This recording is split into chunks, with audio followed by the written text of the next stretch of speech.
Good morning, my coffee. It's Eloy from Quailer 100. Well, I guess this is day 2 of my quarantine here in Manila. And take a look at my amazing view from this beachfront. Oh, wait, that's a wall. Uh, I actually am in I think it's a Love Motel. It's not a Sogo, but it's an older hotel. So here's the update. So I got in at 9 o'clock last night. There was some tragedy. Oh man, that was so sad. But I'll get to that in a little bit. I hope I don't forget. So no, I wasn't laughing at the tragedy. I was laughing at my silliness there. So anyway, so from just to recap, from California to Honolulu, it was without a snag. I actually got there and I checked in. I did a self check-in, put the sticker on my own bags, and printed out my boarding pass. You didn't really have to because I have the United app. All of the verification, all of the documents were verified prior, and I went outside the Terminal 7, and there was a woman who asked me if there was anything suspicious that TSA might know about, and should I leave my baggage unlocked. I said there's really nothing. I don't remember putting anything there that's suspicious. Anyway, well, there's nothing that's suspicious. What am I saying? So so in goes my bag. Always thinking, well, did they, are they screwing around with me? Are they anything gonna be taken? Blah blah blah. Anything gonna break?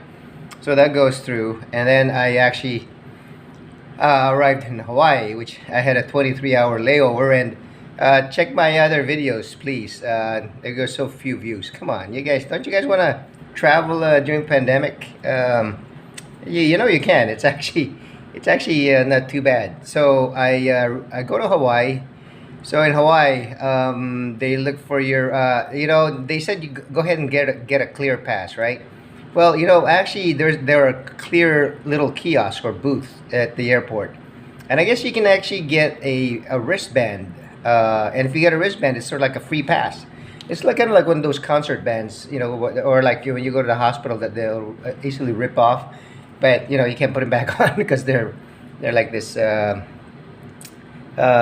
paper mesh with plastic. So anyway, I didn't get one of those. I got the clear and a pass for Hawaii. Well, it's worthless. It's useless. But guess what? As you go through the airport, since you have a 23-hour layover, you have to get out of the hotel. I mean the airport. You have to go through security, and before you can actually leave the airport, there are a whole bunch of these island print wearing individuals who are very helpful, actually very helpful, and they're very familiar with Android and iPhone, and they just breeze through it, and they'll get you the verification you need. If you have had your vaccine, they'll look at your vaccine and then they'll verify it right there on the spot. It takes a few minutes, as long as you don't have any people that are really grouchy or, aren't holding up the line. And so you proceed from there, and then they give you a little piece of paper that allows you, so you go from where those guys help you. You go to a table that actually a guy will ask you the same questions. I guess it's just, it's just it's kind of like a fail safe. There are 3 different steps. So you go to this guy, the guy checks you off, looks at your vaccine and checks everything off, gives you a QR code, and then you actually go out, and then the guy looks at your paper that kind of allows you to leave the airport. So you go out, so now you're in Hawaii, even though you're still in the premises, but you're out of the secured area, so you're in Hawaii. So that's why last night, if you look at my video, I was actually at the airport, and but I was in Hawaii. So it was unsecured. It was actually not too bad. A few ants.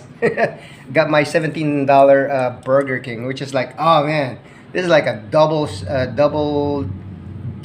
with bacon and onion rings. Ah man, I took 2 bites because I had like this Chinese food, and I'm glad I took 2 bites. But what a waste, $17, because ants got to it. so anyway, so in Hawaii I stayed overnight, and then I headed off to Guam. But that was a little more. They were looking at You just needed to verify your passport. So I did that, and then I ended up in Guam. Well, this is the sad part. So from Hawaii to Guam, there was an announcement about 45 minutes towards the end of the flight. Somebody, the captain says any medical, or I think it was a stewardess or flight attendant, if you can call them that now. I guess that's what they're called nowadays. So they said, "Is there any medical person on board? Please report to the first class area, to the front of the plane." So yeah, there were a lot of people already standing, right? And I guess they were in the mid-flight. And there's this young guy who gets up, and I go, "Oh, okay." Because I was getting up, I was looking around, because I'm not going to be the first one to jump. It's like, oh my, I'm not going to be showing off saying, "Hey." Anyway, so this guy goes up, and he looked kind of young. He must have been in his 20s. He was sitting with a guy. They're military. Half the plane was military, which is fine. That's Guam is a very military island. So actually, no, I lived there for like 8 years. So yeah, this guy gets up, and so he walks by, and I said, he looks kind of young. I said, and so I talked to his friend. I said, is he a medic? Is he a doctor? And his friend says, no, he's a medic. No, he says no, but he's a medic. I go, oh, okay. So I get up. I hope I didn't insult. If you're watching the video, yeah, you're probably not. But if you're watching the video, no offense. I was a medic myself, and the training that you get is a lot different. So I get up, and actually it was like it's like Moses parting the waves. So I was just ambling down there, and I was thinking, I'm not gonna run there, and it's like be out of breath, and then trying to help this person. So I don't think I got to the tragic part yet, or the sad part. So I go there, and I breeze by the premium, the economy class, the premium class, the business, I guess business first class, and there were like a group of flight attendants off to one corner on my side. And I asked them, I said, have you already had any? I said, do you already have doctors up there? And they said, yeah. So I turned around. It's like, why am I gonna crowd more? The worst thing you can have is you can have so many people just standing around doing nothing. As a provider, I hate that. It's like I kick people out. Before I left, actually, there was I had oh no, I'm telling you my profession. Now you already know my profession. So anyway, I actually had a patient who was who was actually there, and I'm usually good with the few people. So it was just me and my nurse, and we took care of the guy. But he signed out again his advice. But that's a different story. So anyway, I go up there, and they said, "Are there any medical personnel?" And then the stewardess says, "Okay, yeah." She says, "Yeah, there's already somebody there." So I leave, right? Why am I gonna stick around? What? Be nosy? Be rubberneck? Nah, I said, leave him alone. The person needs his privacy, and he needs care.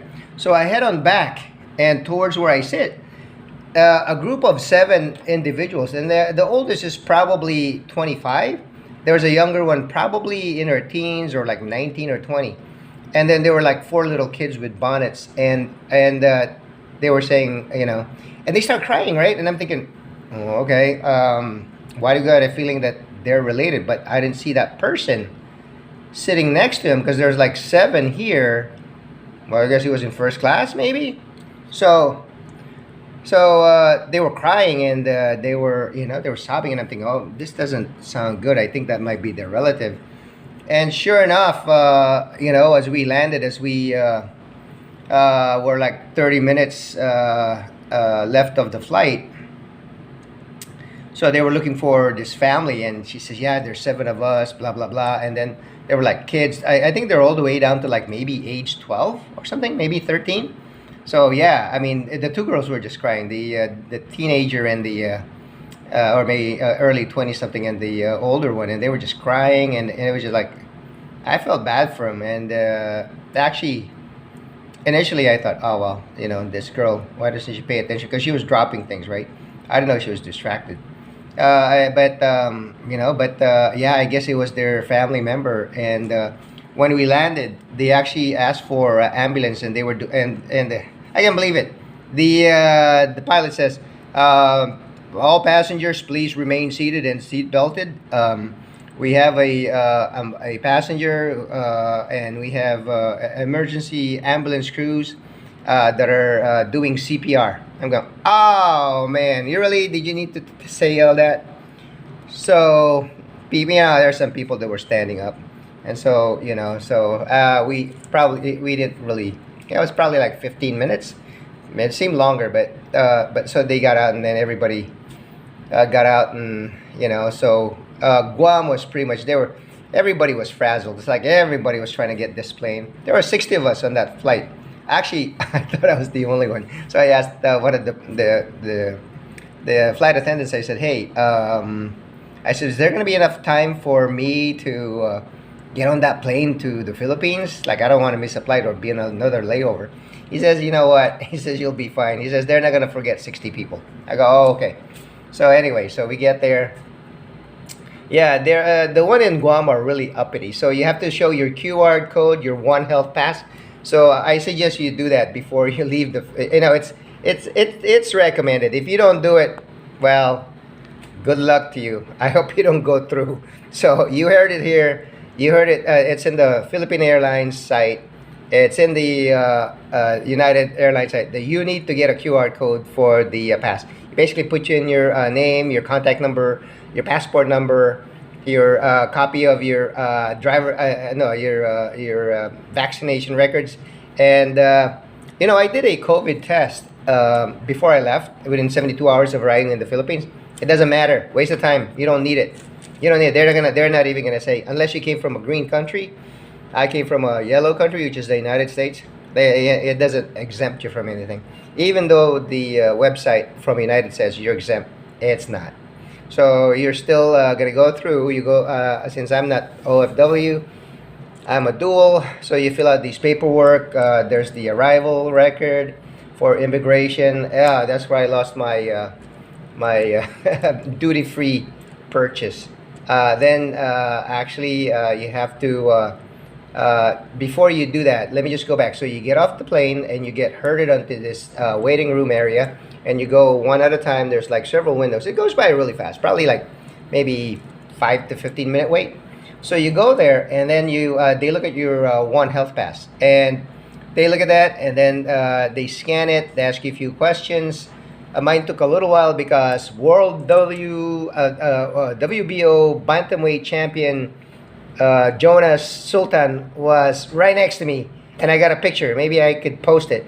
But yeah, the guy is only 118 pounds, and he looks just as big as me, if not bigger. So yeah, so hey, congratulations to you, Jonas. He's actually a very nice guy, a very nice guy. He had a whole bunch of young men actually waiting outside, and I was thinking, well, what does like, is there a rock star? It was him. They were like waving, "Hey, Jonas, Jonas!" Like they were like, smitten teenage girls. Anyway, so I go through the screening. So off the plane, off to the screening, onto immigration, and the line's not that bad. There's only 60 of us, right? It's only one plane at a time. So there's really no, and you go by really fast. It's probably like 5 minutes. Well, I screwed up. I didn't get the arrival card, right? The other one that you're also supposed to do is the agricultural form. They give that to you on the plane. So depends if you're claiming a United States citizen or Filipino. But since foreigners aren't allowed, so it's either you're married to Filipino or balikbayan or dual citizen. So did that. So went through immigration, got both passport stamped. Lost my duty free shopping. Got my credit card info, but. I don't know. It's anywho. I also lost my face shield there. That was complimentary. It's free. So anyway, I go through immigration, and then you go through the Department of Transportation (DOT). So you go downstairs.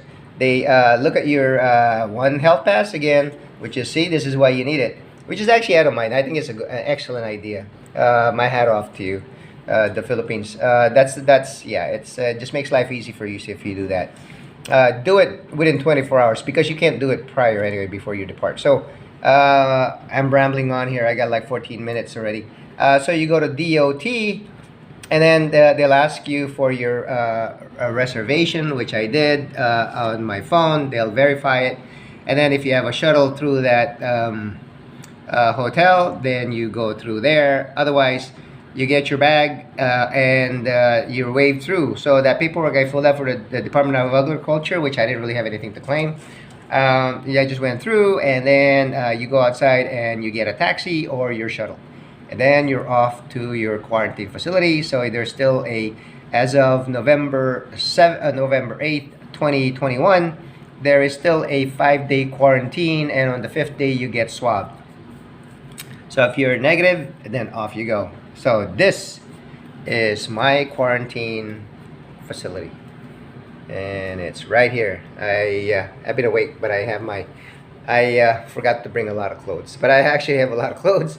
But I might be wearing a lot of these dingy white shirts for the next few days as I actually vlog. I hope you're interested.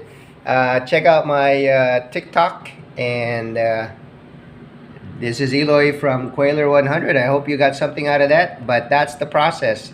Just to recap, get your One Health Pass, get your COVID vaccine if you plan to come here, and you don't really need to get a COVID test. Obviously, if you think you have COVID, then don't come here. All right. Well, 16 minutes, and we'll talk to you later. Take care for now. See you later. Bye. Bye for now. That's what I meant to say.